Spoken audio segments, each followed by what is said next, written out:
ইসলামী জীবন, ইসলামী জীবন, ইসলামী জীবন, ইসলামী জীবন।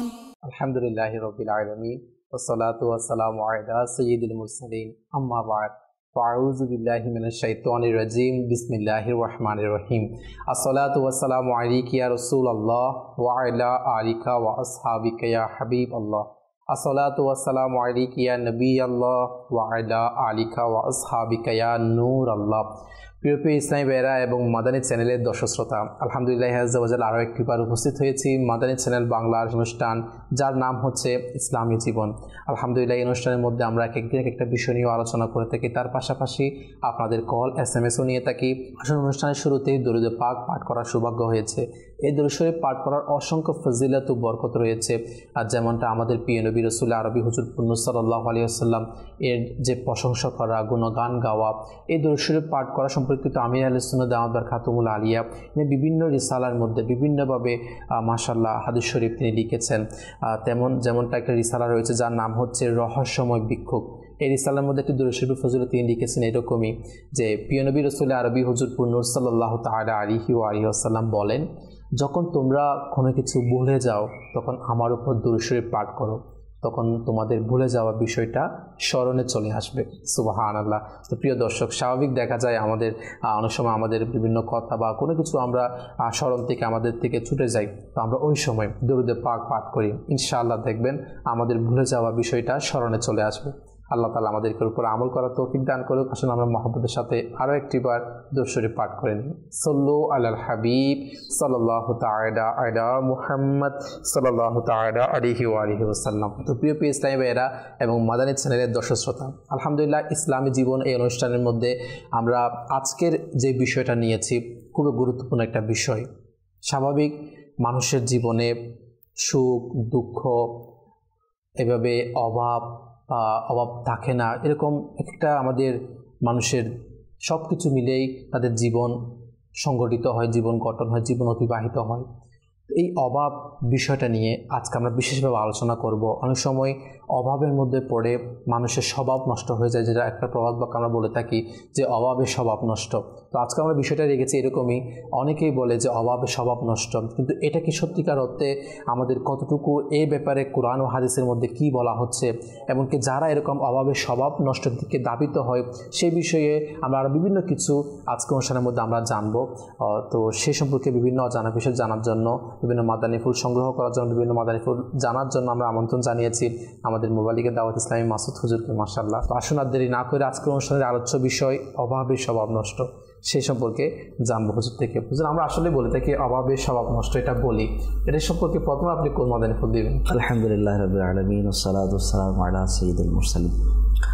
কাউসার ভাই, আসলে এটা একটা প্রবাদ প্রবচন, এরা সত্যতা আমরা আমাদের জীবনে খুঁজে পাই অবশ্যই।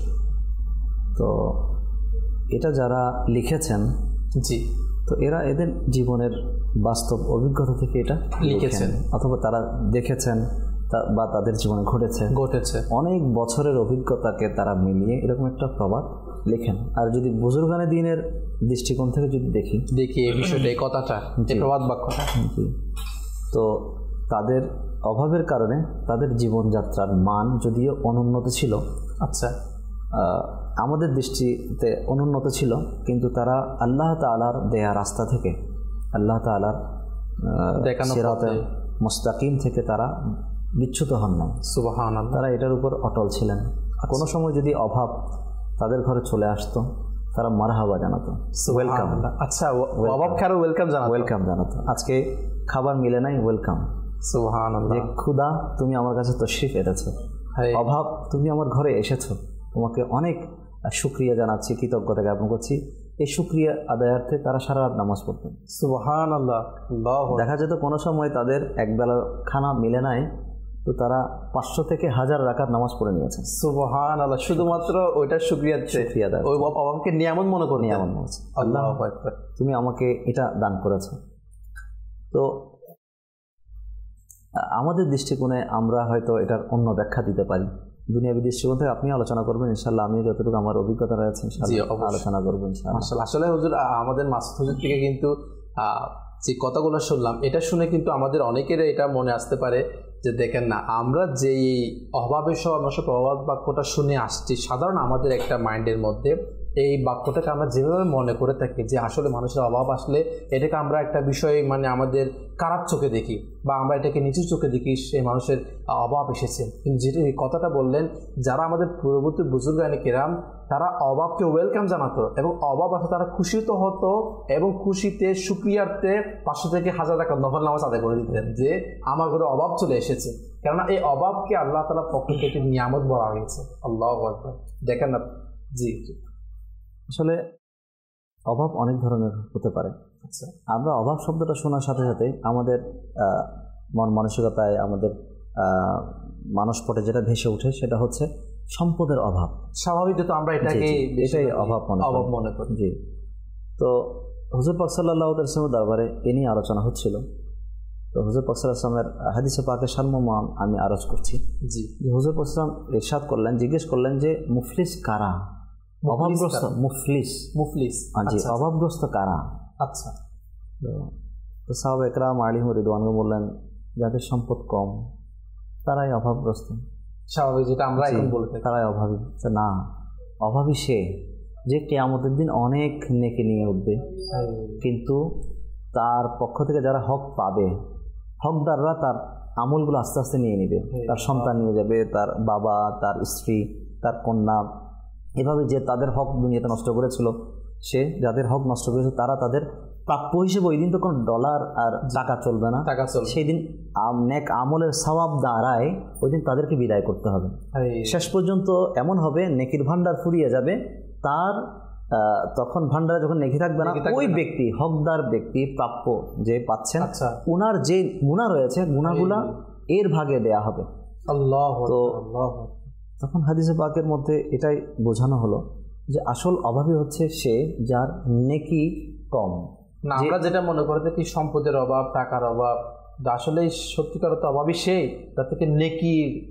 আসলে কাউসার ভাই দেখেন, অভাব জিনিসটার সাথে যদি শরীয়তের ইলম থাকে, জি, যে ব্যক্তির কাছে অভাবও এসেছে কিন্তু এর আগে শরীয়তের ইলমটা চলে এসেছে, তখন সে কখনো পথচ্যুত হবে না, বিচ্যুত হবে না।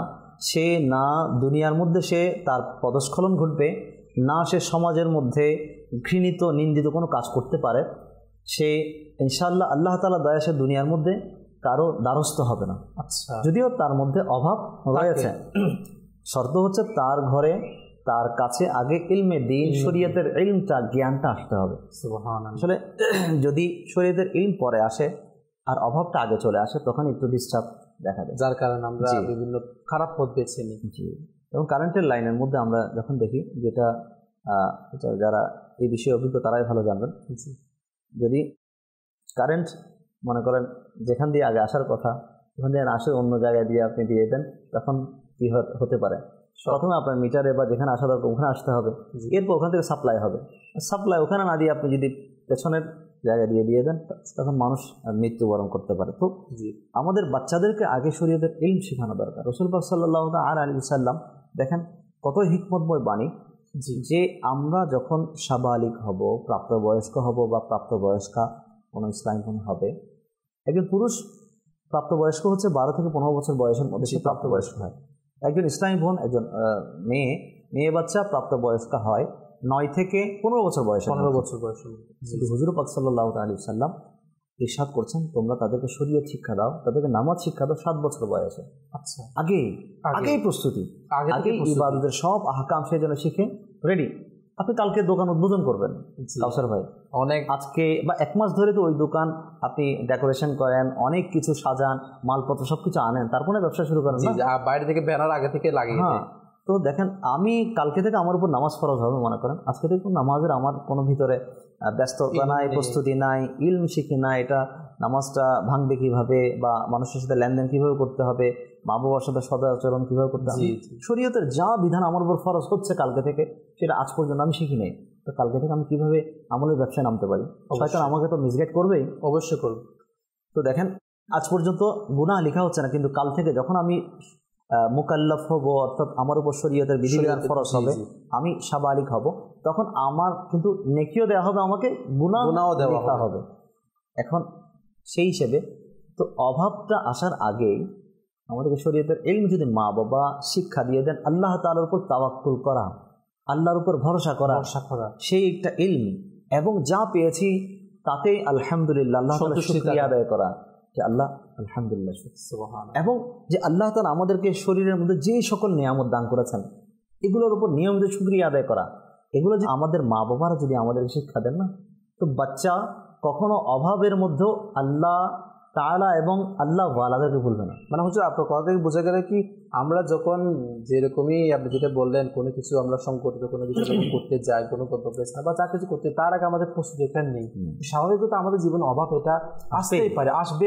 এটা অভাব আসার আগে অভাব সম্পর্কিত যে ইলমের দিক, অভাব আসলে আমাদের কার উপর ভরসা করা উচিত, আল্লাহ তাআলার উপর ভরসা, এবং ওই সময় আমাদের মন মানসিকতা কীরকম হওয়া উচিত, এই ইলমগুলো আমাদের সংগ্রহ করা উচিত, ইলমগুলো আমাদের জানা উচিত। সে বিষয়ে আমাদের হুজুর আমাদেরকে মাদারীপুর দিচ্ছেন। ইনশাআল্লাহ আমরা আবারও এই বিষয়ে আরও বিশ্লেষণ আমরা জানবো। তার আগে আমরা অনেকে মাশাআল্লাহ আপনারা আমাদেরকে কল SMS করছি, কিছু কল SMS এর দিকে এগোবো, এরপরে আমরা আবার আলোচনার বিষয়ের দিকে ফিরে আসবো ইনশাআল্লাহ। যে আমাদেরকে কল শুনিয়ে দিন। আমি চট্টগ্রাম থেকে বলছি, আমার নাম মিজানুর রহমান বাবু। আমি আপনাদের ইসলামী জীবন প্রোগ্রামটি আমি প্রতিটা এপিসোড দেখেছি। আজকে যে বিষয়টি নিয়েছেন, অভাবের স্বভাব নষ্ট, এই অভাবের কারণে মানুষ বিভিন্ন ধরনের কুকর্ম করে থাকেন। এ থেকে পরিত্রাণ পাওয়ার উপায় কি, এই ব্যাপারে বিস্তারিত আলোচনা করলে উপকৃত হবে। মাশাআল্লাহ, শুকরিয়া, আপনি আমাদের ফোন করেছেন।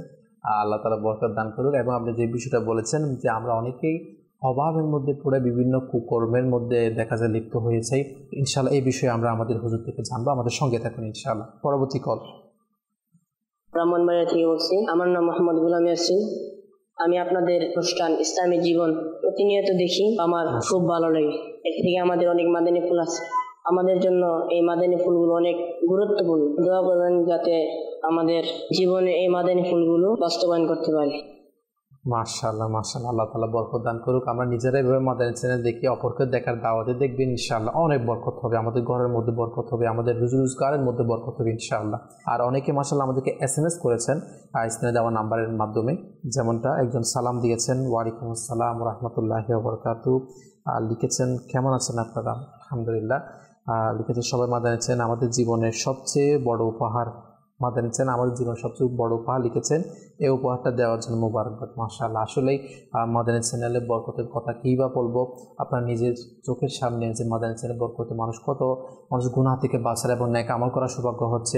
আল্লাহ তাআলা আমাদেরকে নিজেও দেখার এবং অপরকে দেখার দাওয়াত দেওয়ার তৌফিক দান করুক। তো প্রিয় ইসলামী ভাইয়েরা এবং মাদানী চ্যানেল দর্শক শ্রোতা, আলোচনা করছিলাম যে অভাবে স্বভাব নষ্ট। তো আসলে আমাদের দর্শক প্রশ্ন করেছে, আমরা দেখা যায় অভাবের মধ্যে পড়ে আমরা অনেক মানুষ কুকর্ম বা বিভিন্ন হারাম গুনাহের কাজের মধ্যে আমরা লিপ্ত হয়ে যাই। তো হুজুর, আপনি কিছুক্ষণ আগে বলছিলেন যে অভাবের মধ্যে পড়ার আগে যে বিষয়টা আমাদের ইলমের দিন থাকা উচিত, যে আমাদের ইলমের দিন থাকলে তাহলে আমরা কখনো এই ধরনের বিষয়গুলোর দিকে আমরা দাবিত হতাম না। আর কি মাদানী ফুল দিবেন যারা এরকম অভাবের মধ্যে পড়ে কুকর্ম বা গুনাহের কাজে দাবিত হয়? এটা আসলে একটা প্রটেক্টর হিসেবে কাজ করে আর কি। এটা দেশের স্বাধীন রাষ্ট্রের সার্বভৌমত্ব রক্ষা করার জন্য বা বহিঃশত্রুর আক্রমণ থেকে দেশকে রক্ষা করার জন্য দেশ কিন্তু সবচেয়ে বেশি যেই খাতে ব্যয়টা করে সেটা হচ্ছে সামরিক খাত। অনেক ডিফেন্স দেখেন আপনি, সেনাবাহিনী থেকে শুরু করে নৌবাহিনী, বিমান বাহিনী, পুলিশ বাহিনী, অনেক বাহিনী আমাদের দেশের মধ্যে রয়েছে যারা সিকিউরিটির সবসময় দায়িত্ব পালন করছেন। তো আমাদের দেশের সাথে হয়তো 1971 সালের পরে আর কোনো যুদ্ধ হয়নি। আল্লাহ তাআলা আমাদের দেশকে রক্ষা করুক আলহামদুলিল্লাহ, সোনার বাংলায় খুব সুন্দরভাবে আল্লাহ তাআলা রাখুক। কিন্তু সরকার সবসময় সেনাবাহিনীকে প্রস্তুত রেখেছে, কেন? যাতে বহিঃশত্রু বা অন্য দেশের শত্রুরা আমাদের এখানে আক্রমণ করতে না পারে এবং আভ্যন্তরীণ শত্রু জগৎ থেকে যেন দেশকে বাঁচাতে পারে, সেই হিসেবে আমাদের এখানে প্রোটেক্টর হিসেবে অনেক আমাদের সামরিক বাহিনী মজুদ রয়েছে। তো সরকার এত ব্যয় কেন করছেন? এটা তো না করলে পারতেন। আমরা তো ভালো মানুষ, আমাদের এই বাহিনী পালার দরকার কি? এত টাকা চলে যাচ্ছে, এগুলোতে আমরা দেশকে উন্নয়ন করি না। দেশ তো উন্নয়ন করতে পারবো, কিন্তু হঠাৎ এমন একটা ঝড় তুফান এসে, এমন একটা শত্রুর আক্রমণ এসে আমার দেশকে নষ্ট করে দেবে, একদম মানে বিশ্বের মানচিত্র থেকে আমার দেশকে তুলে দিবে। সেই জন্যে আপনি অনেক আমল করলেন, কিন্তু হঠাৎ অভাব আপনাকে সালাম করার জন্য আসলো।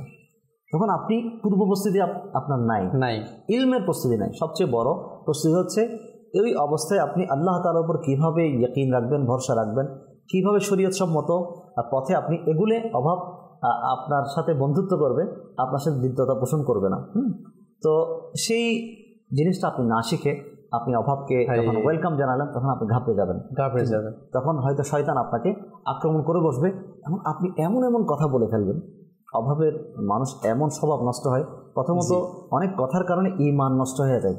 এবং আসলে আপনি যে উদাহরণটা দিলেন সেই উদাহরণের সাথে মিলালেও এরকম হয়। যেমন আমি আমার দেশটাকে অনেকভাবে উন্নত করলাম, কিন্তু আমার বাইরের প্রোটেক্টররা যেটা বললেন স্বাভাবিকভাবে ওটা শক্ত না, ওটা ভালোভাবে কি আমি এটাকে প্রোটেক্ট করি না বা যাও বলার, ঠিক যেটা বললেন আমার আমলের ক্ষেত্রে আমি সারা জীবন অনেক আমল করেছিলাম। আপনি যেটা বললেন সামরিক বাহিনীর সাথে তুলনা করলেন ইলমে দিনের সাথে, ইলমে দিনটা আমি ভালোভাবে, শয়তান থেকে আপনাকে এমনভাবে রক্ষা করবে যে ও মানে আল্লাহ তাআলার একটা বড় দয়া আর কি ইলমে দিন এটা।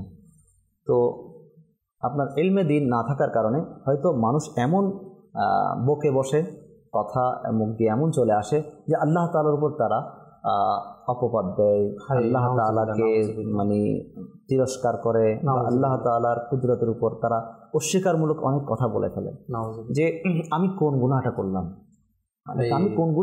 তোমার কি অপরাধ করেছি, তোমার কি ক্ষতি করেছি, তুমি আমার ঘরের মধ্যে কেন এরকম অভাব দিয়েছো, এমন পেরেশান, আমার ব্যবসার মধ্যে এত লস কেন দিলা। এই যে কথাবার্তাগুলো বলে আরো অনেকে বলে, আর কিছু উদাহরণ বলি, আরো অনেকে এরকমই বলে যে আমি তো নামাজ কালাম 5 ওয়াক্ত পড়ি, আমি এক ইবাদত করি, আমি হজ করেছি, আমি যাকাত দিই, তারপরে কোনো আমার থেকে এরকম বিপদ, এমনও বলে আমার থেকে এরকম অভাব, হ্যাঁ আমি দূর আজকে থেকে নামাজই পড়বো না। নাউজুবিল্লাহ। নামাজ মানুষকে কল্যাণ এনে দেয় না, নামাজ মানুষকে এরকম আমার মতো দুশ্চিন্তায় ফেলে দেয়, তার নামাজের কি দরকার? আমার মাওলা যখন আমাকে ছেড়ে দিয়েছে, আমার মাওলার এই নামাজগুলা, মাওলার এই ইবাদতগুলো আমার করার দরকার কি? আসলে দেখেন আল্লাহ তাআলা কারো ইবাদতের মহতাজ না। অবশ্যই আল্লাহ তাআলা একটা বড় গুণ হচ্ছে আল্লাহ তাআলা কারো মহতাজ না, কারো মুখাপেক্ষী না। আল্লাহ তাআলা ইবাদত করার জন্য যে রুলস দান করেছেন সেটা আমাদের জন্য, এটার দ্বারা আমরা একটা সিস্টেমে থাকবো, দুনিয়ার মধ্যে আমরা শান্তিতে থাকবো, এবং এটার বিনিময়ে আল্লাহ তাআলা আমাদেরকে একটা নিয়ামত দান করবেন, সওয়াব দান করবেন, আখিরাতে আল্লাহ তাআলা উপহার দিবেন। কে আল্লাহ তাআলার অনুগত, কে আল্লাহ রাসূল অনুগত থাকে, শরীয়তের ফরমাবরদার থাকে না, সে শয়তানের দলে চলে যায়, এটা আল্লাহ তাআলা একটা পরীক্ষা করেছেন। অথচ আল্লাহ তাআলা সবকিছু জানেন। তো আমাদের উপলব্ধি করার জন্য একটা সিস্টেম আমাদেরকে দিয়ে দিয়েছেন। তো আমাদের লাভের জন্য আমরা কাজটা করছি অবশ্যই।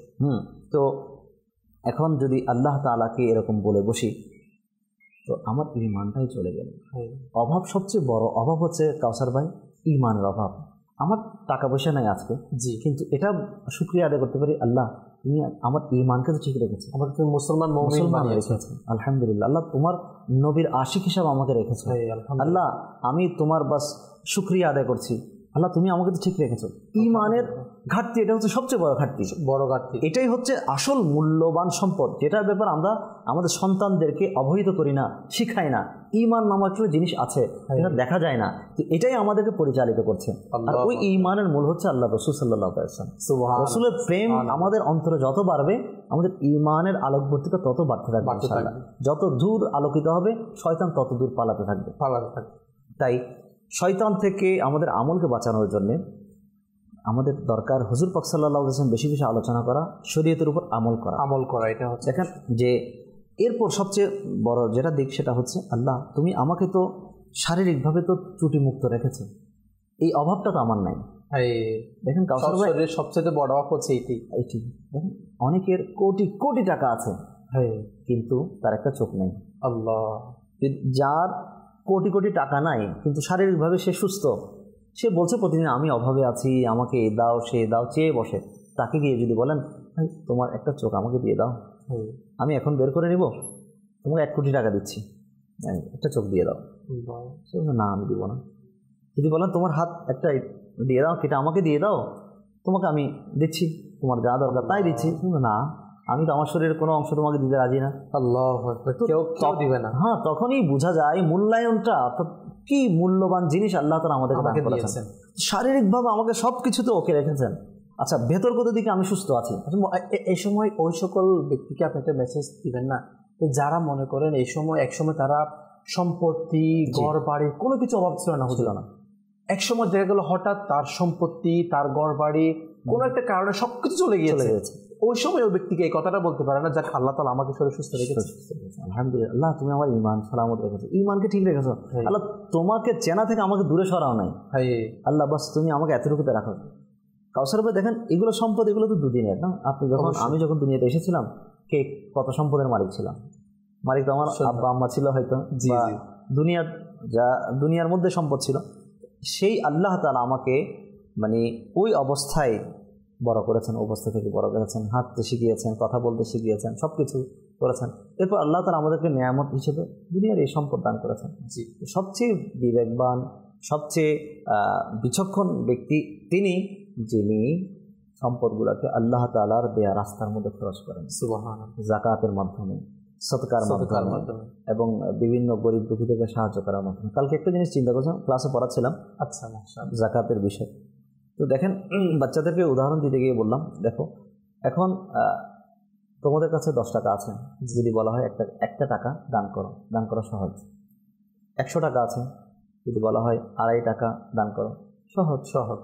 তো যাকাতের ভিত্তিটা হচ্ছে, যাকাতের বিধান হচ্ছে আপনাকে 2.5%, আচ্ছা 40 ভাগের 1 ভাগ, আর শতকরা হিসাবে 2.5 টাকা, 2.5%, 2.5% আপনাকে যাকাত দিতে হচ্ছে। আল্লাহ তাআলা দেয়া সম্পদ থেকে আপনাকে যাকাত দিতে হচ্ছে। যেই মালিক সম্পদ দান করেছেন তিনি আপনাকে যাকাত দিতে বলছেন। অবশ্যই কাদেরকে দিতে বলছেন? আল্লাহর অন্য বান্দাদেরকে দিতে বলছেন, যারা গরিব ফকির, যারা এগুলোর হকদার, তাদেরকে দিতে বলছেন। আচ্ছা 100 টাকায় 2.5 টাকা দেয় আপনার জন্য আসান কাজ, আসান কোনো ব্যাপারই না। আচ্ছা 1000 টাকা হয়েছে, আপনাকে 25 টাকা যাকাত দিতে হচ্ছে, 25 টাকা দিয়ে দিলাম, কোনো টেনশন নেই। আচ্ছা যখন আপনার 1 লাখ টাকা হয়েছে, 2,500 টাকা আপনাকে যাকাত দিতে হচ্ছে, তাও আসান, মানুষ দিতে পারে, দিল ছাই দেয়, দিয়ে দেন।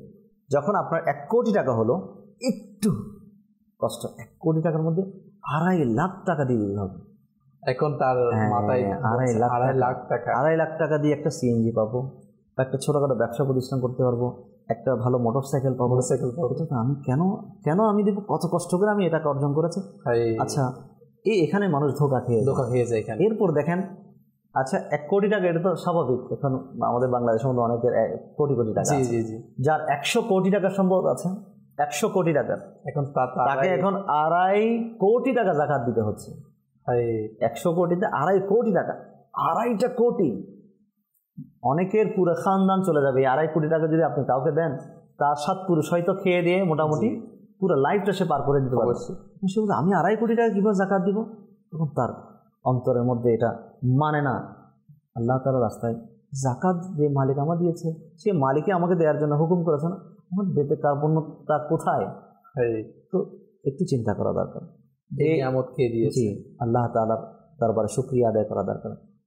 বনি ইসরায়েলে অনেক বড় একজন আবিদ ব্যক্তি ছিল, ইবাদত গুজার ছিল, অনেক বড় আলিম ছিল, এবং মুসা আলাইহিস সালামের সবসময় মানে কাছের মানুষ ছিল।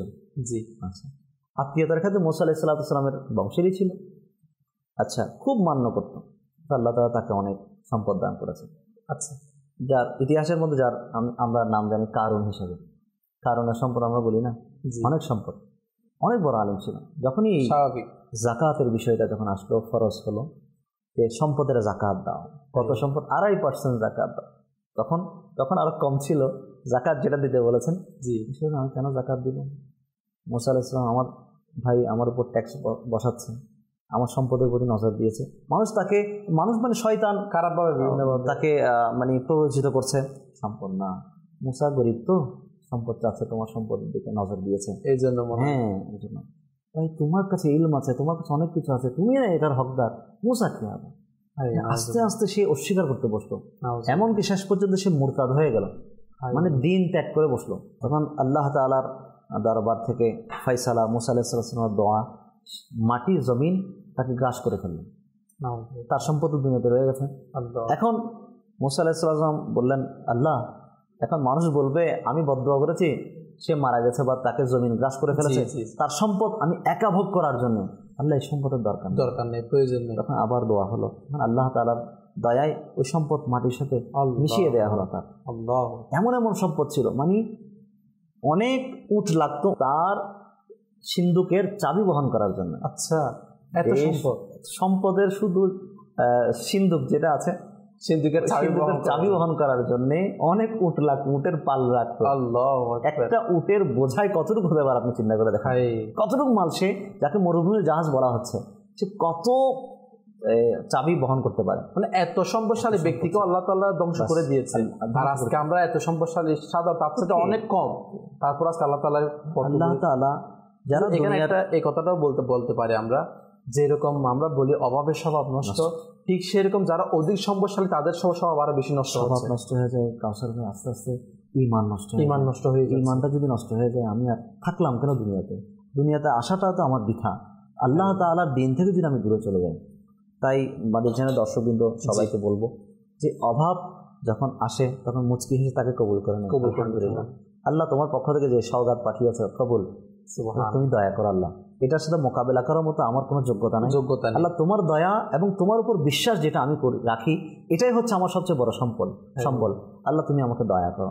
দেখবেন আল্লাহ তাআলার পক্ষ থেকে এমন দয়া নসিব হবে, ইনশাআল্লাহ অভাব আপনার সাথে বন্ধুত্ব করে নেবেন ইনশাআল্লাহ। এটা আপনাকে ঘায়েল করতে পারবে না। তাই দেখেন, যারা অভাবী ব্যক্তি ফজিলতের মধ্যে আছে, তারা ধনীদের 500 বছর আগে জান্নাতে পৌঁছে যাবে। সুবহানাল্লাহ। ধনীদের 500 বছর আগে। তো কিসের প্রতিযোগিতা? দুনিয়াতে এত বড় লোক হওয়ার প্রতিযোগিতা কেন লাগবে? দেরিতে জান্নাতে যাওয়ার জন্য না। আমার মুমিন আল্লাহর বান্দার খাহিশ, ইচ্ছা তো এটা হয় আমি সবার আগে জান্নাতের মধ্যে হুজুর পাক সাল্লাল্লাহু আলাইহি ওয়াসাল্লামের সাথে তাড়াতাড়ি গিয়ে দিদার করব, হুজুর পাক সাল্লাল্লাহু আলাইহি ওয়াসাল্লামের সোহবতে থাকবো। সুবহানাল্লাহ। তো এখন আমি অধিক সম্পদ ইনকাম করার কারণে আমাকে হিসাব দিতে হবে, হিসাব দিতে জান্নাতে দেরি হবে। তো রিওয়ায়াতের মধ্যে আসছে যে হযরতে সুলাইমান আলা নবিয়িনা আলাইহিস সালাম অনেক সম্পদের মালিক ছিলেন। দাউদ আলা নবিয়িনা আলাইহিস সালাম অনেক বড় রাসূল ও নবী ছিলেন। ওনার সন্তান সুলাইমান আলা নবিয়িনা আলাইহিস সালাম উনিও নবী ছিলেন, পুরা জগতের বাদশা ছিলেন। আল্লাহ তাআলা ওনাকে সালতানাত দান করেছেন। সুবহানাল্লাহ। তো উনি সম্পদের হিসাব দিতে যে সকল নবীদের পরে জান্নাতে যাবেন। হযরতে উমর ফারুক আজম রাদিয়াল্লাহু তাআলা, দ্বিতীয় খলিফা, ওনার ইন্তেকালের প্রায় 15 বছর পরে একজন স্বপ্নে দেখলেন যে উনি খুব ক্লান্ত, পরিশ্রান্ত, ভিজে গিয়েছেন, আসছেন। তো স্বপ্নের মধ্যে আপনার উমর রাদিয়াল্লাহু বললেন, এখন আমি কত সময় হচ্ছে ইন্তেকাল করেছি? প্রায় 15 বছর, পরিশ্রান্ত, আমি হিসাব থেকে আজকেই মুক্তি পেলাম। আল্লাহ জানান যে আমি হিসাব থেকে আজকেই মুক্তি পেলাম। তো দেখেন, উদাহরণ আমাদের বুজুর্গরা লিখছেন যে ওমর রাদিয়াল্লাহু তাআলা যার খিলাফত, যার শাসন ক্ষমতা এমন ছিল যে বাঘ আর নেকড়ে একসাথে, ছাগল সবাই এক পুকুরে, এক কূপের মধ্যে পানি পান করত। হ্যাঁ, ওখানে যদি আপনি ইসলামী যারা লস্কর ছিল, সিপাহী ছিল, সৈন্য ছিল, তাদেরকে ভুল পথে যারা চলে যেত, বনের বাগরা, বনের হিংস্র পশুরা তাদেরকে পথ দেখিয়ে দিত। ওমর রাদিয়াল্লাহু তাআলা যার কলমের ভাষা নদী পর্যন্ত পড়ে নিত। নদী হয়তো যেই নদীর মধ্যে, নীল নদের মধ্যে প্রতিনিয়ত প্রত্যেক বছর পানি শুকিয়ে যেত, একটা নারী বলি দিতে হতো, কুমারী নারীকে বলি দিতে হতো। ওকে যখন ওর রক্ত যখন এখানে ফেলা হতো, তখন পানি আবার নদী পানি ছেড়ে দিত। তখন যখন মুসলমানদের আন্ডারে এই মিশর আসলো, মিশর বিজয়ী হলো, তখন ওখানে আমর ইবনুল আস রাদিয়াল্লাহু তাআলা ওখানে গভর্নর চিঠি লিখলেন খলিফার কাছে, হুজুর এই অবস্থা এখানকার, কি করা যায়, রাখো। দুটা চিঠি লিখলেন, একটা ওনার কাছে লিখলেন, গভর্নরের কাছে, যে আমার এই চিঠিটা ওখানে ফেলে দিও, পানির জন্য, নদীর পানির জন্য। কত সুন্দর লিখলেন যে হে নদী, তুমি যদি আল্লাহর নামে প্রবাহিত হয়ে থাকো তাহলে এখন পানি দিয়ে দাও, আর যদি তুমি তোমার নিজের ইচ্ছায় প্রবাহিত হও তাহলে ঠিক আছে, তোমার দরকার না, তুমি থাকো। ওই চিঠিটা ফেলা মাত্র ওই ব্যক্তি ফেলে উপরে আসতে পারে নাই, নদীর পানি টইটম্বুর হয়ে গেছে। দেখেন, সেই ওমর রাদিয়াল্লাহু তাআলা নিজের শাসন ব্যবস্থার কি দিচ্ছেন, তার মর্তবা কতটুকু ছিল। আমি শাসন ক্ষমতা লাভ করার জন্য অবৈধভাবে এগুচ্ছি, অনেক মানুষকে হত্যা করছি, অনেকের উপর জুলুম নির্যাতন করছি, অনেকের সম্পদ নষ্ট করছি, অনেকের সম্মান নষ্ট করছি, অগাধ সম্পদ আমি আজকে অডেল পাহাড় করে ফেলেছি বলে হিসাব দিতে হবে না? অবশ্যই। দুদককে বাংলাদেশের যেটা কমিশন, এটা থেকে পার খুব কম মানুষই পাচ্ছে। হ্যাঁ, একদিন বাংলাদেশের সংস্থাদের কাছে তো তাকে ধরা খেতেই হবে। অসম্মান তো আছে। দেখেন, আল্লাহ তাআলার রহমতের ফেরেশতা যারা হিসাব নিকাশ করছে, মানে কোনো নাই, এবং ওনারা কিয়ামতের দিন যখন আমাদের বিরুদ্ধে মামলা দায়ের করবেন অর্থাৎ আমলনামা আল্লাহ তাআলার দরবারে, কে বলেন তো কে বাঁচতে পারবে? উচিত ওটার জন্য প্রতিযোগিতায় নামা, যেটার কারণে আমি তাড়াতাড়ি জান্নাত পেতে পারবো। অবশ্যই এটা গরিব যদি হন আপনাকে তাড়াতাড়ি জান্নাত দেওয়ার হুজুর প্রশাসন দিচ্ছে। সুবহানাল্লাহ, আর কত 500 বছর আগে। হ্যাঁ, এটা করে সম্পদ যা আসবে আমাদের বুজুর্গানের দিন প্রায় দেখা যেত সম্পদশালী ছিলেন, কিন্তু সম্পদ এসছে সৎকার করে দিয়েছেন, কালকের জন্য রাখেন নাই, আজকে যা এসেছে সৎকার করে দিয়েছেন। মালিক আল্লাহ তাআলা আজকে দিতে পেরেছেন, সেই মালিক আমাকে কালকেও দিতে পারে। কেমন এই বিষয়টা, বাস আজকে ব্যবসা করেছে অতটুক। আমার আমিরের সুন্নতকে দেখেন, কেউ যদি বলে এগুলো পুরাতন যুগের কথা, হুজুর এগুলো বুজুর্গানের যুগের কথা, এগুলো এখন এই যুগের মধ্যে চলে, বর্তমান যুগে আমিরের সুন্নতকে দেখি। হ্যাঁ, অনেকের অন্তরে এটা চলে আসে প্রশ্ন যে ভাই এই যুগের কথা বলেন, ওই যুগের কথা বলেন, অনেক আগের কথা বলছেন আপনি। এই যুগের মডেল কিবলা শেখ হযরত আমির আহলে সুন্নাত দাওয়াত ইসলামের প্রতিষ্ঠাতা, ওনাকে দেখি, আমরা দেখি আমির আহলে সুন্নাতকে এই যুগেরই মানুষ, আমাদের পার্শ্ববর্তী দেশেরই মানুষ, আমাদের করাচির মধ্যে উনি থাকেন আলহামদুলিল্লাহ, বিভিন্ন দেশের মধ্যে সফর করেন আলহামদুলিল্লাহ, আমরা ওনার মুরিদ আলহামদুলিল্লাহ। আমির আহলে সুন্নাত দেখেন শৈশব অবস্থা থেকে ঘরের মধ্যে অভাব লাগা ছিল, কিন্তু অভাব হলো আমির আহলে সুন্নাত আম্মাজান এমন তরবিয়ত করেছেন। আমির আহলে সুন্নাত আব্বাজান তো ছোটকালে ইন্তেকাল করেছেন, আমির আহলে সুন্নাত একদম কোলের শিশু ছিলেন তখন। তো আমির আহলে সুন্নাত আম্মাজান এমন তাদেরকে স্বশিক্ষা দিয়েছেন এবং সুশিক্ষা দিয়েছেন যে তারা কারো কাছে হাত পাতত না। আমির আহলে সুন্নাত বলছেন এমনকি আমি ঝাড়ুর কাজ করেছি, ঝাড়ু বানাতাম, বিক্রি করতাম।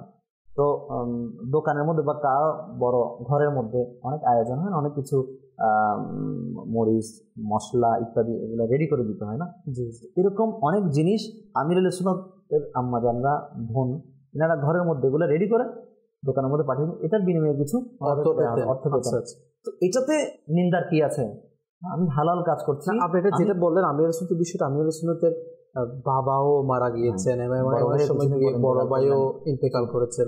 আমাদের এরকম অনেক পরিস্থিতি আমরা শিকার হই, আজকে আমরা প্র্যাকটিক্যালি এটা আমাদের ফেস করি প্রবলেমগুলো, যে আমার ঘরের মধ্যে আমার বাবাও নেই, আমার বড় ভাইও নেই।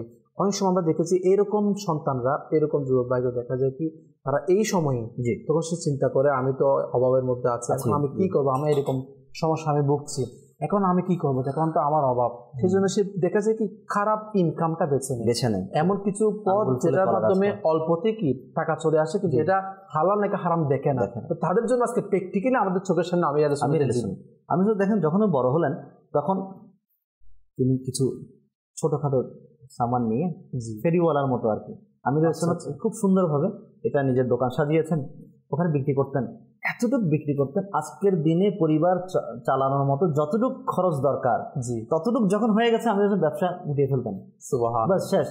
এবার আমির আহলে সুন্নাত ঘরের মধ্যে ওটা বাজার সাজারটা করে দিয়ে সওদা করে দিয়ে উনি নেকির দাওয়াত দেওয়ার জন্য মানুষ নিজে প্রথমে ইলমে দিন শিখার জন্য বেরিয়ে যেতেন, এরপর সাথে সাথে মানুষকে ইলমে দিনের জজবা দেওয়ার জন্য, নামাজি বানানোর জন্য, যেটা শিখেছে এটা মানুষকে শেখানোর জন্য এলাকায় এলাকায় গ্রামে গ্রামে মসজিদে মসজিদে বাজারে মহল্লায় তিনি পৌঁছে যেতেন। এভাবে আলহামদুলিল্লাহ দেখেন একজন ব্যক্তি আমির আহলে সুন্নাত যে গরিব ঘরে যার জন্ম, সম্মানী বংশের মধ্যে জন্ম, কিন্তু স্বাভাবিকভাবে গরিব ছিলেন। আজকে আমির আহলে সুন্নাত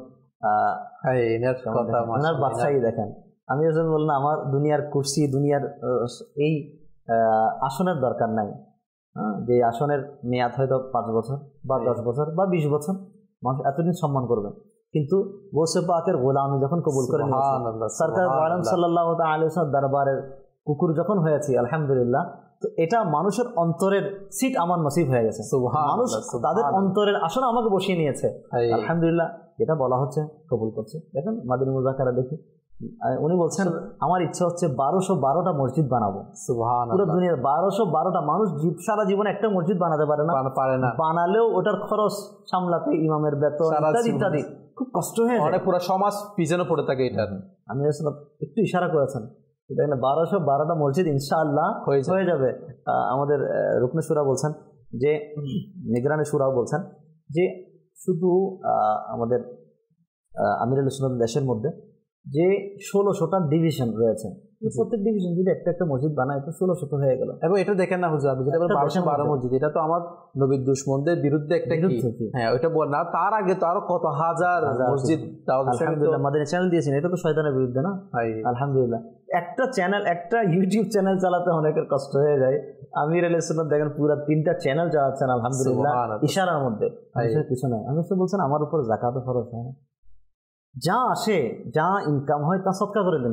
এখান থেকে হচ্ছে একটা পয়েন্ট আমি এটাও দর্শকের উদ্দেশ্যে, দেখেন অভাবের মধ্যে সব ক্ষেত্রে আখিরাতকে প্রাধান্য দিয়েছে, আর আজকে সুরাত দুনিয়া এনার পিছনে লেগে গিয়েছে। তো আমরা অভাবের মধ্যে পড়ে যেন আখিরাতকে ভুলে না যাই, এটা হচ্ছে শিক্ষণীয় বিষয়। এবং ইনশাল্লাহ আমরা আবারও বিশ্লেষণ আলোচনা করবো। এবং আমির আহলে সুন্নাতের তিনার যে অভাব, যেটা বললেন যে অভাব ছোটবেলায় ছিলেন, এরপরও কীভাবে তাদের জীবন অতিবাহিত করেছে সম্পর্কে আমরা আরেকটু বিশ্লেষণ জানবো। অনেক দর্শক আপনারা আমাদেরকে কল SMS করেছেন, কিছু কল SMS-এর দিকে এগোবো। যেমনটা আমাদেরকে SMS করেছেন বিনতে রমজান আলী বায়া, রাজশাহী থেকে আমাদের SMS করেছেন, সালাম দিয়েছেন, ওয়ালাইকুম আসসালাম ওয়া রাহমাতুল্লাহি ওয়া বারাকাতুহু। লিখেছেন, হুজুর আপনারা কেমন আছেন? আলহামদুলিল্লাহ, আপনাদের অনুষ্ঠান খুব ভালো লাগে। মাদানী চ্যানেল মতো এত ভালো নিয়ামত পাওয়ার জন্য আল্লাহর দরবারে শুকরিয়া, এবং আমার আমির আহলে সুন্নাতের অনেক শুকরিয়া এবং সুস্থতা কামনা করি, যার বদলতে এই চ্যানেল পেয়েছি। মাশাআল্লাহ, আলহামদুলিল্লাহ, আল্লাহ তাআলা আমাদেরকে আমির আহলে সুন্নাতের গোলামি নসিব করুক, আমিন। এবং অপরজন দর্শক তাও মোহাম্মদ আলিফ আহমেদ ভাই সালাম দিয়েছেন, ওয়ালাইকুম আসসালাম ওয়া রাহমাতুল্লাহি ওয়া বারাকাতুহু। লিখেছেন, এত সুন্দর একটি অনুষ্ঠান আমাদেরকে উপহার দেওয়ার জন্য আপনাদেরকে অশেষ ধন্যবাদ, শুকরিয়া।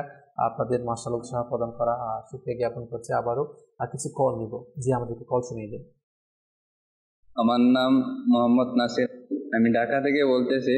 মাশাআল্লাহ, আপনাদের মাদানী চ্যানেল আজকে যে অনুষ্ঠান ইসলামী জীবন, মাশাআল্লাহ আমার কাছে অনেক ভালো লাগে, আমি এটা দেখে থাকি। আজকের বিষয় হলো অভাবে স্বভাব নষ্ট। এই সম্পর্কে আমরা জানি না বা আমাদের ধারণা নাই, তো আমরা এই সম্পর্কে জানার জন্য যদি আমাদেরকে মাদানী ফুল প্রদান করতেন তাহলে আরো অনেক কিছু শিক্ষা অর্জন করতাম। মাশাআল্লাহ, মাশাআল্লাহ, আমাদের অলরেডি কিছু মাদানী ফুল আমরা শিক্ষা পেয়েছি। মাশাআল্লাহ, আমাদের সঙ্গে থাকুন, আরো বিভিন্ন বিষয় আমরা ইনশাআল্লাহ জানবো। পরবর্তী কল। আমার নাম মোহাম্মদ কামরুজ্জামান, আমার বাড়ি ব্রাহ্মণবাড়িয়া। আলহামদুলিল্লাহ, আমি আপনাদের মাদানী চ্যানেল প্রতিনিয়ত দেখতে থাকি। মাশাআল্লাহ, আপনারা আজকে বিষয় নিয়েছেন অভাবে স্বভাব নষ্ট। আসলে এটা খুব ইম্পর্টেন্ট একটি বিষয়, যেটা আমাদের প্রতিনিয়ত জানা দরকার। তো আমি আশা করি আজকে আপনাদের এই অনুষ্ঠানের মাধ্যমে আমাদের বিভিন্ন দিক নির্দেশনা দিবেন, যাতে আমরা সেই অনুযায়ী আমাদের জীবনকে পরিচালনা করতে পারি। মাশাআল্লাহ, মাশাআল্লাহ, শুকরিয়া। আমাদের সঙ্গে থাকুন, ইনশাআল্লাহ এই বিষয়ে আমরা আমাদের হুজুর থেকে আরো বিভিন্ন মাদানী ফুল শ্রবণ করবো ইনশাআল্লাহ। আমরা যা আলোচনা করছিলাম অভাবের স্বভাব নষ্ট, সে বিষয়ে অলরেডি কিছু মাদানী ফুল আমরা জেনেছি। তো অভাবের মধ্যে পড়ে যে আমরা ইলমে দিন যে বিষয়গুলো আমাদের অবশ্য অর্জন করা হচ্ছে আরও জানবো ইনশাআল্লাহ। তার আগে আমাদের অনুষ্ঠানের মধ্যে আরেকটি প্যাকেজ আমরা মাদানী, যেটাকে আমরা বলি মাদানী গুলদস্তা, আমরা আমাদের অনুষ্ঠানের মধ্যে অ্যাড করব। তো এই মাদানী গুলদস্তা আসলে আমাদের তো দেখা যায় মোবাল্লিকদেরকে নিয়ে এবং দর্শক আপনাদের জন্য বিশেষজ্ঞ হয়ে থাকে। আমাদের একজন মোবাল্লিকের একটা মাদানী ফুল, যেটা আমির আহলে সুন্নাত দাওয়াত বারাকাতুহুল আলিয়া ইনার লিখিত বিভিন্ন রিসালা রয়েছে, এবং আমাদের আল মদিনাতুল ইলমিয়া যে ডিপার্টমেন্ট, সেই ডিপার্টমেন্ট থেকে বিভিন্ন কিতাব প্রকাশিত হয়ে থাকে আমাদের মাকতাবাতুল মদিনার মাধ্যমে। তো সেই কিতাব বা রিসালা থেকে কোন রিসালা থেকে আমাদের মোবাল্লিক বয়ান করেছে সেটা বলতে হয়।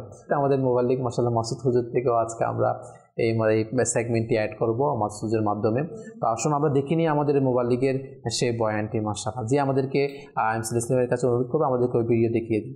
জি, উয়ুনুল হিকায়াত কিতাবের প্রথম খণ্ডের মধ্যে এমন একটি ঘটনা বর্ণিত রয়েছে, যেটিতে বলা হয় আল্লাহ তাআলা এর এক নেক বান্দা ছিলেন, আর উনি একটি মোরগ এবং একটি গাধা এবং একটি কুকুর পালতেন। একদিন ওই তিনটি প্রাণীর মধ্যে প্রথমে মোরগটিকে একটি শেয়াল খেয়ে নিল, এবং তখন পরিবারের সবাই ওনাকে বলতে লাগলো, আমাদের কি অবস্থা হবে? এই মোরগটি আমাদেরকে ফজরের নামাজের জন্য জাগ্রত করে দিতেন, কিন্তু এখন আমাদের কি অবস্থা হবে? তখন ওই নেককার লোকটি বললেন, আল্লাহ তাআলা যা করেন ভালোর জন্যই করেন। এমনইভাবে কিছুদিন কেটে গেল, এবং কিছুদিন পর ওই ব্যক্তির গাধাটিকে একটি নেকড়ে খেয়ে ফেলল। তখন পরিবারের লোকেরা আরও চিন্তিত হয়ে পড়ল। তখন ওই লোকটি বলল, আল্লাহ তাআলা যা করেন ভালোর জন্যই করেন।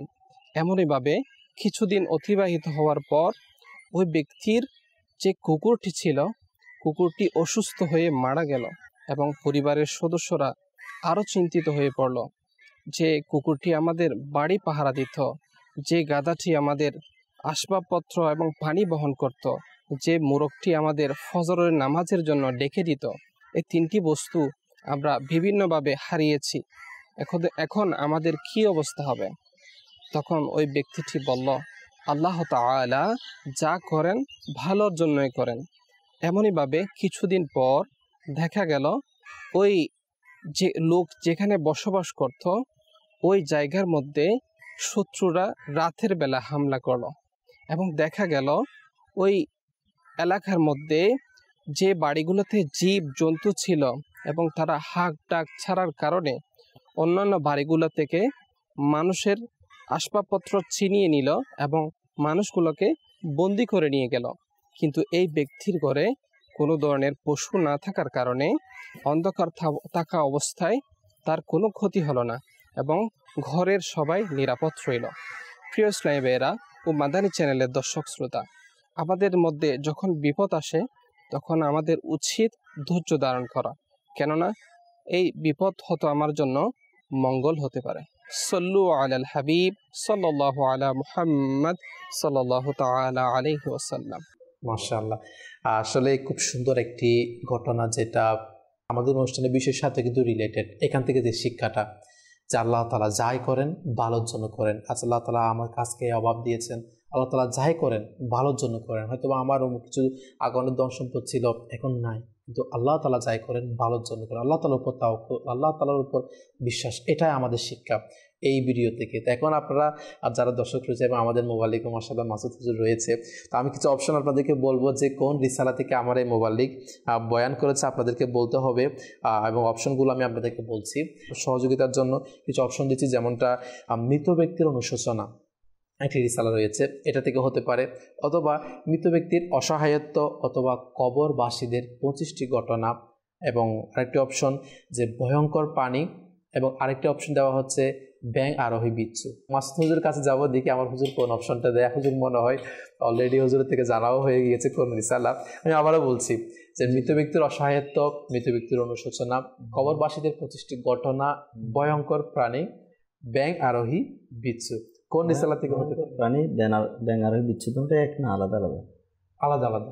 ভয়ঙ্কর প্রাণীটা নতুন একটি রিসালা, কিছুদিন হচ্ছে যেটা প্রকাশিত হয়েছে।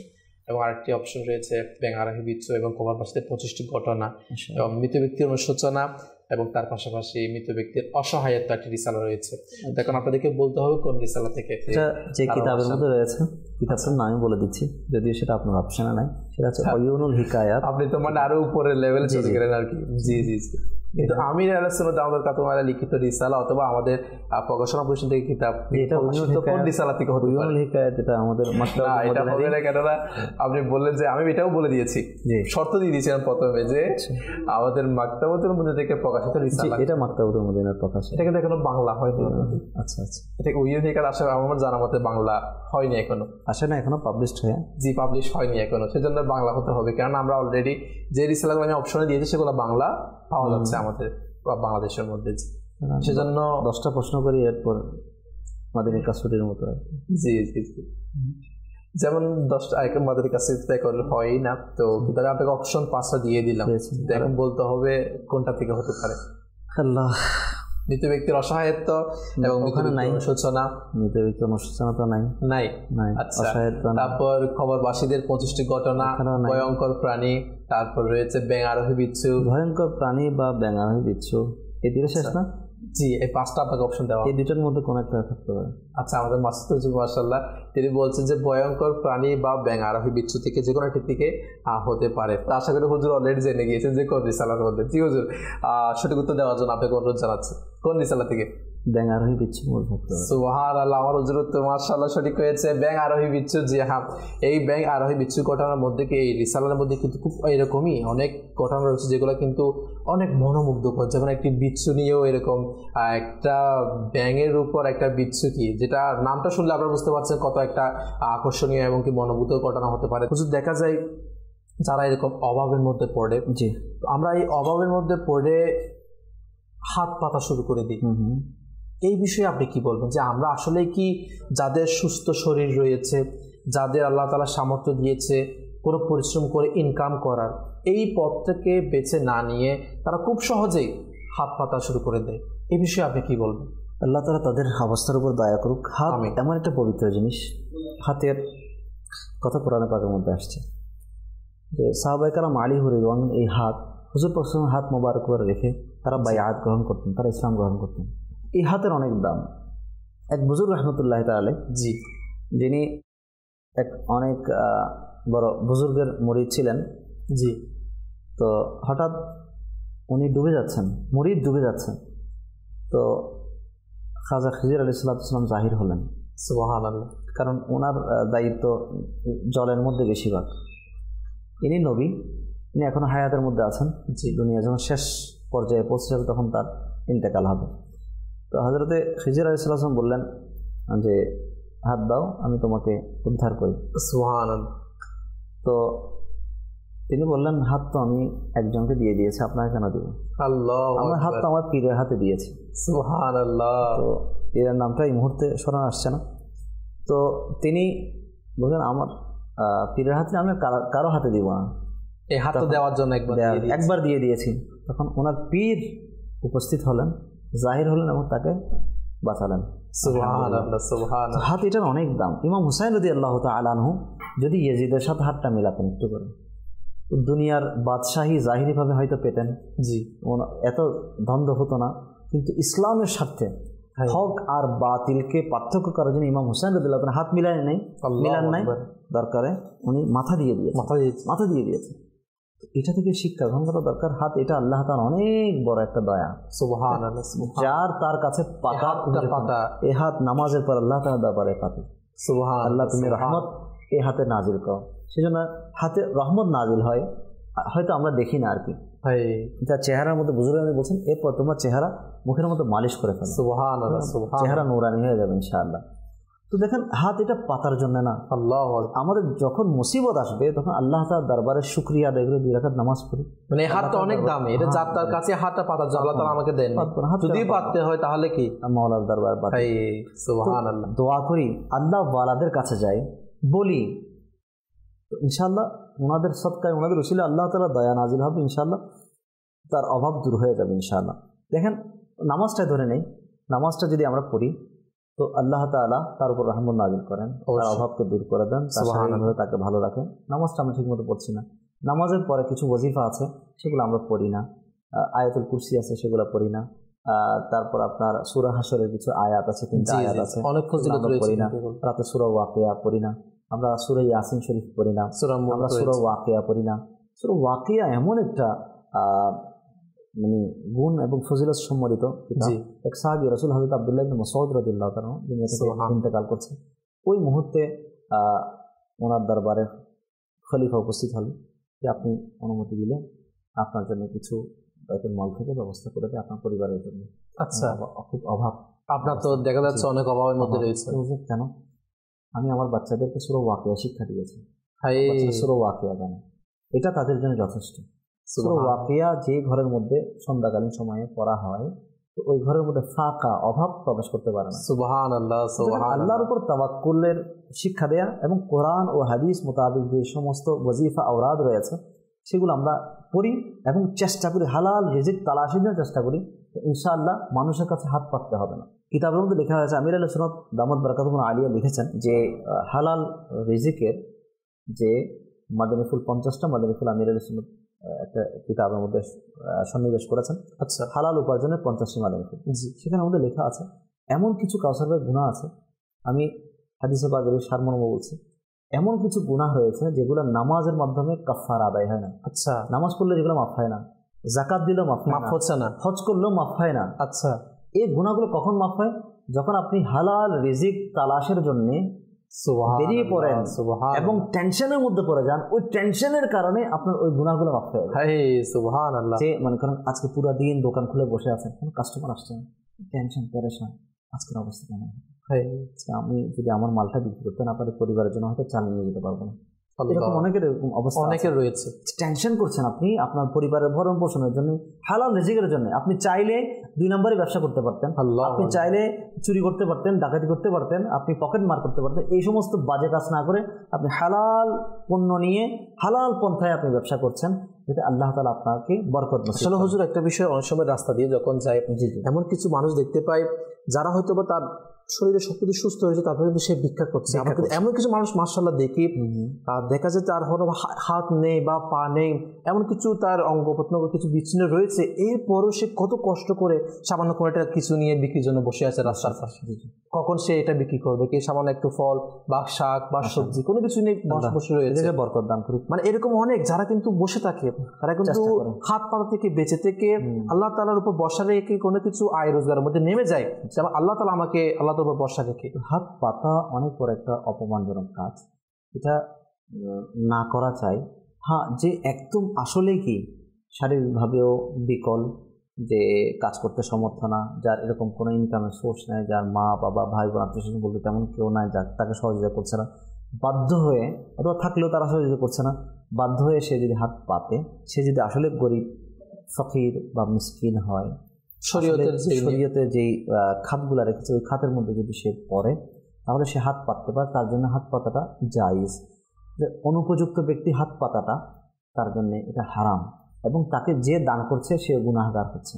আমরা তো যারা আমরা মনে করেন দেখে বা আমি এই ব্যক্তির কি সুস্থ শরীর রয়েছে, সে ইনকাম করতে আমি দেখতে পাচ্ছি, তার কোনো শরীরে কোনো সুস্থ দেখতে পাচ্ছি না, এরপরও যদি আমি জানাশোনার পরও এই ব্যক্তি আমার কাছে চাইছে সেজন্য আমি দিচ্ছি, তাহলে আমরা কি গুনাহগার হবো? এরকম এ চাচ্ছে, এই ভিক্ষার উপযুক্ত না। আচ্ছা, সে যখন চাইছে আমি তাকে দিচ্ছি, তো আমার মালটা আমি এক প্রকার নষ্ট করলাম, আচ্ছা আমি অপচয় করলাম এক প্রকার, তো তাকে দেয়াটা আপনার জন্য অনুচিত। কারণ এটার কারণে সে ভিক্ষাবৃত্তিতে লেগে যাচ্ছে, সে তার শারীরিকভাবে যে একটা শক্তি আল্লাহ তাআলা তাকে দান করেছেন সেটা হালাল রিজিক তালাশের জন্য সে সেটা ওই ক্ষেত্রে ইউজ করছে না, সে এদিকেই লেগে যাচ্ছে। তার দ্বারা আমি মানুষকে তাকে অলস করে দিলাম এবং আমার মালটা অনুপযুক্ত জায়গার মধ্যে আমি খরচ করলাম। হ্যাঁ, এখানে একটা জিনিস দেখা যায়, অনেকে আল্লাহ তাআলার নামে চেয়ে বসে।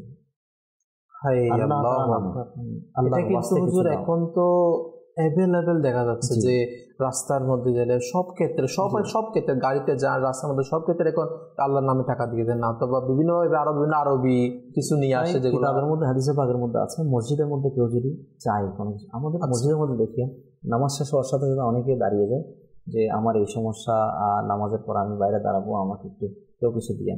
মসজিদের মধ্যে যদি কেউ হারানো জিনিস খুঁজে, তার উপর লানত বর্ষণের কথা বলা হয়েছে। আচ্ছা, মানে সে না পাকের বদদুয়া করার কথা আছে।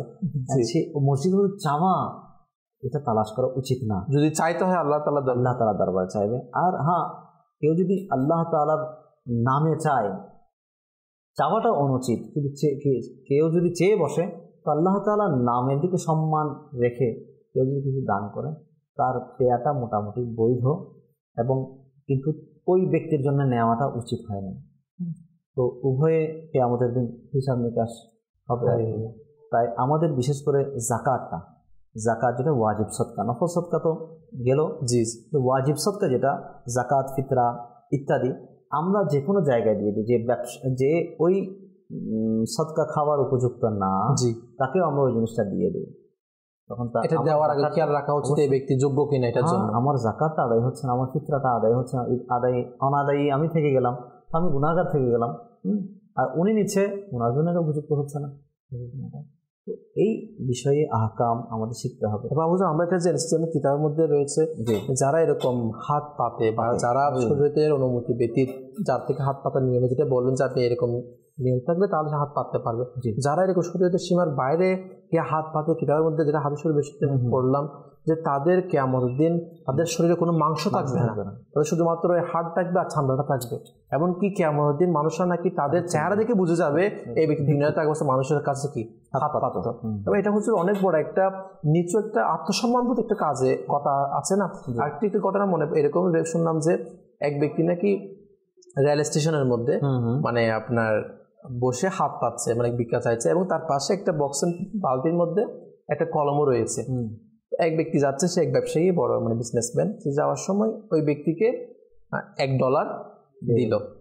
তো $1 দেওয়ার পরে সে কত দূর আসলো, আসার পরে সে চিন্তা করলো আমি ব্যক্তিকে শুধু কেন দিলাম। সে আসলো আবার ওই ভিক্ষাকারী ব্যক্তির কাছে, এসে বলল যে আমি তোমাকে কেনই বা দিব এবং তুমি বা কেন আমার থেকে নিবা। এরপরে কি করলো, ওই পাশে একটা কলম ছিল না, বললো আমি তোমার থেকে তো $1 দিলাম, তোমার বলো কিছুটা নেওয়া হচ্ছে। সে কি করলো, ওই ব্যক্তি যে $1 দিয়ে সেই কলমটা নিয়ে চলে গেল। অনেকদিন পর ওই যে ব্যক্তি $1 দিয়েছে ওই ব্যক্তিকে, সে একটা প্রোগ্রামে গেল, একটা ওকেশনের মধ্যে গেল। সেখানে আরেকজন ব্যক্তি অনেক হাইফাই গেট আপ নিয়ে এই ব্যক্তির কাছে আসলো, যে $1 দিয়েছে তার কাছে আসলো, এসে বলল কেমন আছেন আপনি, আমাকে চিনতে পেরেছেন? ব্যক্তি বললো কই না তো, আপনাকে তো আপনার চেহারা আমার মনে পড়ছে না, তো চিনতে পারিনি। তো এই ব্যক্তি বলল আমি ওই ব্যক্তি যাকে আপনি একসময় পথের মধ্যে ভিক্ষুক হিসেবে $1 দিয়েছিলেন, আমি হয়তো সেই ব্যক্তি। তখন সেই অবাক, কি বলেন আপনি ওই ব্যক্তি, তাহলে আপনার কেমন এরকম পরিবর্তন কেমন হলো? তখন ওই ব্যক্তি বলল আমার পরিবর্তন আপনার ওই কথার মাধ্যমে হয়েছিল, যখন আপনি বলছিলেন না যে আমি কেনই বা আপনাকে $1 দিব বা $1 দিব, আপনি কেনই বা আমার থেকে নেবেন, এই বিষয়টা আমার আত্মসম্মান বোধ আমার অন্তর থেকে জাগিয়ে দিয়েছে। আমি চিন্তা করছি কেনই বা আমি আজকে নিচ্ছি, আল্লাহ তাআলা আমাকে হাত পা সবকিছু দিয়েছে, আমি চাইলে তো কোনো কাজ করতে পারি। তখন ওই জায়গায় আমি নিয়ত করছি আপনার এই কথাটা শুনে আমার আত্মসম্মান বোধের দিকে তাকিয়ে যে আমি এখন থেকে পরিশ্রমের মধ্যে লাগিয়ে যাবো। এবং সে বলছে আমি পরিশ্রম কাজ করা শুরু করেছি, আজকে আমি এতবার বিজনেসম্যান হয়ে গিয়ে। তো আজকেও আমরা এরকম, আল্লাহ তাআলা আমাকে হাত পা সবকিছু দিয়েছে, আমার তো একটা আত্মসম্মান বোধ একটা কথা রয়েছে, ওটার দিকে তাকে হলে আমি কিভাবে মানুষের দিকে হাত পাতাটা আমার হতে পারে? আমার তো এটা অবশ্যই, আমি এ হাত দিয়ে পা দিয়ে, আমরা যারা আজকে পরিবারে একটা অভাব হলে যে কোনো যার কাছে হাত পাতে, তাদের তো ওই বিষয়ের দিকে তাকানো উচিত, যার 2 হাতই নাই তারপরে ইনকাম করছে। আমি অনেকে এমন দেখেছি যার 2 হাত নেই, ঠিক আছে, কিন্তু তারপরে সেই অনেক মালামাল পরিশ্রম কিছু মালামাল সেই বহন করছে, যা সাধারণ মানুষের বহন করা সম্ভব না। তাহলে তাদের একটা মানসিকতা কি রয়েছে, আত্মসম্মান বোধ, এটা কিন্তু তাদের রয়েছে, যেটা কিন্তু আজকে আমরা হারিয়ে বসেছি। এই যে যারা এরকম ভিক্ষার মধ্যে লিপ্ত হয়ে যায়, তাদেরকে জাহান্নামে এরকম শাস্তির কথা রয়েছে এই বিষয়ে। যেমন আমি একটা বললাম যে এরকম যে তার মাংস যে বিষয়টা, তো এটা আল্লাহ তাআলা তাদেরকে আমাদের সকলকে বোঝার তৌফিক দান করুক। আরেকটি বিষয় আপনার থেকে জানবো, সেটা হচ্ছে আমরা যারা অভাবের মধ্যে পড়ে হারাম গুনাহের কাজকে নিজের ইনকাম বানিয়ে নিই, এটা ব্যাপারে আপনি কি বলবেন? হারাম তো সব অবস্থায় হারাম, অবশ্যই। ব্যবসা যেটা করছি সেটাও হারাম, এবং উপায় যেটা অবলম্বন করছি সেটাও হয়তো হারাম। এরকম মানুষকে যখন আপনি বলতে যান যে ভাই আপনি এই খারাপ কাজটা কেন করছেন, তখন তার উত্তর আসে অভাবে পড়ে আর কি করবে, মানে অন্য খাতে আমি যাওয়ার চেষ্টা করি নাই, যেটা দেখেছি চোখের সামনে সেটাই করে নিয়েছে। জি, যেমন দেখেন একটা মানুষ যখন সাগরের মধ্যে ডুবে যায়, সে বাঁচার জন্য আকুল মিনতি জানায়, খুব চেষ্টা করে, হাত পা ছুঁড়ে চারিদিকে সর্বাত্মক সে চেষ্টা করে সে বাঁচার জন্য। আমি হারাম থেকে বাঁচার জন্য সেরকম চেষ্টা করেছিলাম? আমি হারাম থেকে বাঁচার জন্য সেরকম চেষ্টা করি নাই। আমি বাস চাকরি পাচ্ছি না, কি করব, এখানের মধ্যে বাস পেয়েছি, লেগে গিয়েছে, টাকা দরকার, ঘুষ দিয়ে সুদের ব্যবসার মধ্যে আমি লেগে গেছি। যে উদাহরণটা দিলেন না, আসলে এটা কিন্তু চিন্তা করলে কিন্তু আমরা সমুদ্রের মধ্যে একটা মানুষের যেমন করে হোক আমার এই বাঁচা দরকার।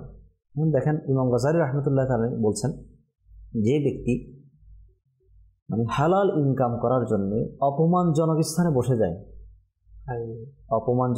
বসে যায়, তার গুনাহ এভাবে ঝরে যায় যেভাবে গাছের পাতা।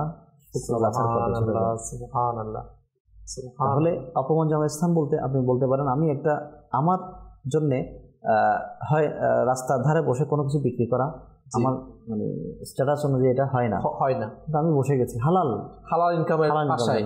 জি, পথের ধারে বসে আমি কিছু ফ্রুটস বিক্রি করছি মনে করেন, বা আমি কিছু পণ্য কিনে কাপড় চোপড় আমি বিক্রি করছি হালাল ইনকামের জন্য। এটা আমি এক প্রকার অপমানজনক স্থানে বসে গেলাম। তো এটার জন্যে আল্লাহ তাআলা আমার কি নিয়ামত দান করেছেন, আমার জীবনে গুনাহ মাফ করে দিচ্ছেন, আল্লাহ তাআলা আমার উপর রাজি হয়ে যাচ্ছেন, আমার হালালের মধ্যে আল্লাহ তাআলা এত বরকত দিয়েছেন। ইমাম গাজালি রাহমাতুল্লাহ বলছেন যে হালাল ইনকামের প্রথম লোকমা যে খায়, জি, এটা তার আল্লাহ তাআলা তার আগের গুনাহগুলো মাফ করে দেন। হালাল ইনকামের প্রথম লোকমা, প্রথম গ্রাস যখন তার পেটে পড়ে, আল্লাহ তাআলা তার আগের গুনাহগুলো মাফ করে দেন। আর যখন হারাম ইনকামের প্রথম লোকমাটা গ্রাসটা তার ভিতরে পড়ে, 40 দিন পর্যন্ত তার কোনো দোয়া কবুল হয় না, কোনো ইবাদত কবুল হয় না। 40 দিন প্রথম একটা লোকমার কারণে। এখন আমার পুরো বডিটাই যেখানে হারাম দ্বারা গঠিত মনে করেন, জি, আমার সন্তান এসেছে আমার হারাম খাওয়া জিনিস দ্বারা, হারাম খাওয়ানো জিনিস দ্বারা আসছে। এখন এই বাচ্চা থেকে আপনি কিভাবে বুড়ো বাবা বৃদ্ধকালে আপনি তার কাছ থেকে খিদমত আশা করতে পারেন? সেই বাচ্চা আপনি কবরে গেলে আপনার কবরের পাশে দাঁড়িয়ে ফাতিহা পড়বে, আপনার কবরের মধ্যে কাজে আসবে, এমন ইশারা সওয়াব করবে, এমন কিছু সম্পদ ব্যয় করে আপনার কবরের মধ্যে সওয়াব পৌঁছাবে। কিভাবে এটা আপনি আশা করতে পারেন? আমার ইনকামকে আমার হালাল করা দরকার, আমার খাওয়াটাকে হালাল করা দরকার। বুজুর্গানের দিন আমির সুন্নাত এমন এমন ঘটনা আমাদেরকে কিতাবের মাধ্যমে দেন। এমন বুজুর্গ ছিলেন যে আল্লাহ দরবার দোয়া করেছেন যে আল্লাহ কোনো হারাম আমার ভিতরে ঢুকার আগে আমাকে কোনো ইশারা ইঙ্গিত তুমি দিবেন, এটা আমি বুঝতে পারি যে আমি হারাম। এটার মধ্যে সন্দেহযুক্ত খানা আছে। অনেকের খানা তো আমরা পেলেই বাস যেখানে দাওয়াত দিয়েছে চলে যায়, কার খানা খাচ্ছি, কার ঘরে খাচ্ছি, এটা দেখার বিষয় না, বাস আমার খাওয়া দাওয়া পেট যখন আল্লাহ তাআলা দিয়েছে খাওয়া দাওয়া এটাকে উদরটা পরিপূর্ণ করতেই হবে। আল্লাহ ওই বুজুর্গ রহমতুল্লাহ যখন কোনো সন্দেহযুক্ত খাবারের দিকে হাত বাড়াতেন তার হাতের আঙ্গুলের রক ফুলে যেত। আল্লাহ তুমি আমার কোনো ইশারা দিয়ে কবুল হয়ে গিয়েছে। তিনি বুঝে যেতেন এটাতে কোনো মানে সংশয় মানে সন্দেহযুক্ত খাবার রয়েছে, হাত দিতেন না। অনেক বুজুর্গ এমন ছিল যে খানা দিতেন, আল্লাহ তাআলার পক্ষ থেকে ওনাদের উপর দয়া, ওই খানা গালের মধ্যে ঘুরতে থাকতো, এটা ভিতরে ঢুকতো না। আচ্ছা, মানে কোনোভাবে এটা মানে বলের মতো একবার ঘুরতে থাকতে ঢুকতো না, এটার মধ্যে কোনো খারাপই আছে। তারা নিজের পেটকে বাঁচানোর জন্য এমন করেছেন। সিদ্দিক আকবর রাদিয়াল্লাহু তাআলা একবার গোলাম এনে দুধ দিয়েছিল, জি উনি হঠাৎ খেয়ে ফেলেছেন। আচ্ছা, গোলাম বললো হুজুর আপনি তো প্রত্যেক কিছু জিজ্ঞেস করেন, আজকে জিজ্ঞেসই করেন কেন করেন নাই? আমি এটা কোন দুধ খাইয়েছি আপনাকে, আপনি জানেন? জি কোন দুধ খাওয়াইছি? হুজুর আমি ইসলাম পূর্ব যুগে, ইসলাম যখন আমি গ্রহণ করি না এর আগে আমি একজনকে মন্ত্র পড়ে, তখনকার যুগে সে যে ধর্মে ছিল, কিছু বাতিল মন্ত্র পড়ে আমি ফু দিয়ে চিকিৎসা করেছিলাম মন্ত্রের মাধ্যমে। আচ্ছা, ঝাড়ফুঁক করেছিলাম, এটার মাধ্যমে সে আজকে সেটার বিনিময়ে সে আমাকে দুধ দিল। আচ্ছা, ও আগের যুগের, জি এটা আপনাকে পেশ করেছেন। হযরত সিদ্দিক আকবর এটা শোনা মাত্র আর দেরি করার নাই, মানে বমি করার চেষ্টা করেছেন, হাত ঢুকিয়ে দিয়েছেন, মানে পেটের মধ্যে যা ছিল তিনি বমি করতে করতে বের করে দিলেন যতটুকু সম্ভব। এবং এত আফসোস আল্লাহ তাআলা দরবারে, এত লজ্জিত হলাম আল্লাহ দরবারে দোয়া করে, আল্লাহ আমি আবু বকর দ্বারা যতটুকু সম্ভব হয়েছে আমি করেছি, আল্লাহ করেছি, বাকি এরপরেও যদি আমার রন্ধে রগে রগে যদি এটা পৌঁছে যায় আল্লাহ তুমি আমাকে মাফ করে দাও। এটা কোনো বের হওয়ার ব্যবস্থা কেমন মানসিকতা? এই ইসলাম আমাদেরকে এটা শিক্ষা দেয়। আজকে তো মানে আমার ভাইয়ের সম্পদ আমি খেয়ে ফেলছি, আমার বোনের সম্পদ খেয়ে ফেলছি, হ্যাঁ বোন আমার সম্পদ পাবে, আমার বাবার সম্পদ তো সে পায় না, শ্বশুর বাড়িতে চলে গেলে আমার সম্পদ পায়, বোন কিভাবে সম্পদ নেবে? এই সম্পদকে কোনো তাল বাহানায় রেখে দেওয়ার জন্য আমরা কত অনৈতিক আবদার করে বা তাদের বিরুদ্ধে কোনো অ্যাকশনও নিয়ে থাকি, তাদের সাথে সম্পর্ক বিচ্ছিন্ন করে। যে হক পাবে তাকে হকটা দিয়ে দেয়, প্রাপ্য দিয়ে দেয়, এটা আল্লাহ তাআলার হুকুম, আমি দিয়ে দেই, সমস্যা কোথায়? মাদানী চ্যানেলের মধ্যে একটা খুব সুন্দর দেখায় যে বাবা বলছে যে তোমরা আমার সম্পদগুলো ঠিক মতো দেখিও, কেন আমরা সোশ্যাল মিডিয়ার মধ্যে দেখতে পাই যাতে তোমার বোনের জামাই এসে সম্পদের মধ্যে যেন আমার সম্পদের মধ্যে যেন ভাগ বসাতে না পারে, তাহলে অন্য ঘরের ছেলের হক এখানে প্রতিষ্ঠিত হয়ে যাবে, তোমরা বাস 3 ছেলের মধ্যে যেন আমার সম্পদগুলো থাকে। তখন এক ছেলে বললেন বাবা এটা তো আল্লাহ তাআলার হুকুম, তো তোমার হুকুম না, এই আল্লাহ তাআলা তোমাকে নেয়ামতগুলো দিয়েছে সম্পদ, সে আল্লাহ বলছেন এটা তার হক, সেই জায়গায় আমি নিজের মাথা কাটানো না, এটা অন্য একটা ঘরের ছেলে অর্থাৎ মেয়ের জামাই কিভাবে এসে এখানে আমার সম্পদের মধ্যে ভাগ বসাবে? তখন তিনি বললেন বাবা সম্পদ দিতে চাচ্ছ না, কিন্তু নিজের জীবনে সবচেয়ে বড় সম্পদ নিজের মেয়েকে তুমি কত ভালোবাসো, মেয়েটাকে দিয়ে দিতে পারলা, আর তোমার অল্প সম্পত্তিটা দিয়ে দিতে সমস্যা কি হলো? এটা আল্লাহ তাআলা দিতে বলছে, তোমার সমস্যা কোথায়? তখন বললেন বাবা তুমি তো আমার চোখ খুলে দিয়েছো, সুবহানাল্লাহ, মেয়ে দিতে যেখানে টেনশন করি নাই সেখানে আর সম্পদ দিতে টেনশন করে লাভ কি? আল্লাহ তাআলার হুকুমের উপর আমার বিবেককে যেন না চালায়। তাই অভাবকে তো প্রথমে আলিঙ্গন করব, ওয়েলকাম জানাবো, কিন্তু অভাব শত আসুক কিন্তু অপরের কাছে আমি হাত পাতবো না।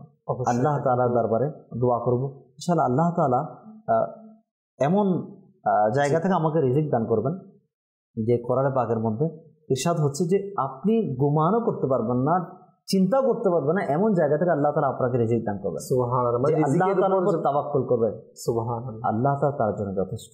আল্লাহ তাআলা এমন জায়গা থেকে তাকে রিজিক দান করবেন, সে ঘুমানো। আসলে এই অভাবের মধ্যে তাওয়াক্কুল বিষয়টা অনেক গুরুত্বপূর্ণ একটা বিষয়, এবং ধৈর্য ধারণ করা, এটা হচ্ছে মূল পয়েন্ট। যারা ধৈর্য ধারণ করে, এবং কিতাবের মধ্যে এটাও রয়েছে, যারা ধৈর্য ধারণ করে আল্লাহ তাআলাকে ধৈর্য ধারণ করার যে মন মানসিকতা আল্লাহ দান করবেন। আমরা চাইতে হবে, আমার প্রথমে মন মানসিকতা তৈরি করতে হবে যে আল্লাহ আমি অভাবের মধ্যে রয়েছি, আমি আল্লাহ তাআলা আলহামদুলিল্লাহ শুকরিয়া। ধৈর্য ধারণ করার যে মন মানসিকতা, এবং ধৈর্যের ফল তো মধু, যেটা আমরা বলছি মিষ্ট, এই বিষয়টা তখনই পাবো যখন আমি ধৈর্য অভাবের মধ্যে ধৈর্য ধারণ করে আল্লাহ তাআলা ইবাদতটা অটল থাকবো।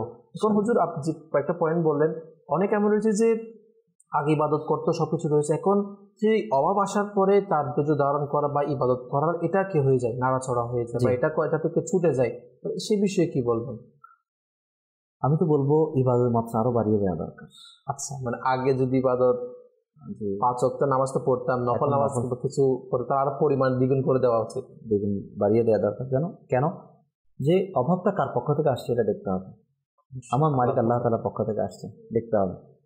তো মালিক এর পক্ষ থেকে নিয়ামত যেভাবে নসিব হয়, মালিকের পক্ষ থেকে অভাব দিয়ে আমাকে পরীক্ষাও করা হয়, তখন আমাকে আরো বেশি অ্যালার্ট থাকতে হবে যাতে আমি পরীক্ষার মধ্যে ফেল না করি। আপনি সামরিক বাহিনীতে যখন আপনি অ্যাডমিশন নেবেন, আপনাকে অনেক ট্রেনিং করার পর যখন বলে দেয় এই মাস আপনাদের কি থাকবে, বা আজকের দিনটা আপনাদের জন্য পরীক্ষার ক্ষেত্র, প্রত্যেক ক্ষেত্রে আপনি অ্যালার্ট থাকবেন অবশ্যই। হ্যাঁ, যাতে আমার কথার দ্বারা, আমার আচরণের দ্বারা, আমার ট্রেনিংয়ের এইগুলো প্রদর্শনীর দ্বারা যাতে আমার বস অসন্তুষ্ট না হয়, সন্তুষ্ট যেন হয়, আমাকে যে ভালো মার্ক দেন, ঠিক না? আপনি অ্যালার্ট থাকবেন। পরীক্ষার ক্ষেত্রে আপনার এরকম বিষয়, পরীক্ষা তো প্রস্তুতি দিতে হয় আপনাকে, এবার এক্সাম সেন্টারে যেতে হয়, ওখানে অনেক কিছু কষ্ট করে লিখতে হয়, এরপর আপনাকে একটা ফাইনাল সার্টিফিকেট দিয়ে এরপর আপনি ভালো একটা জব পান।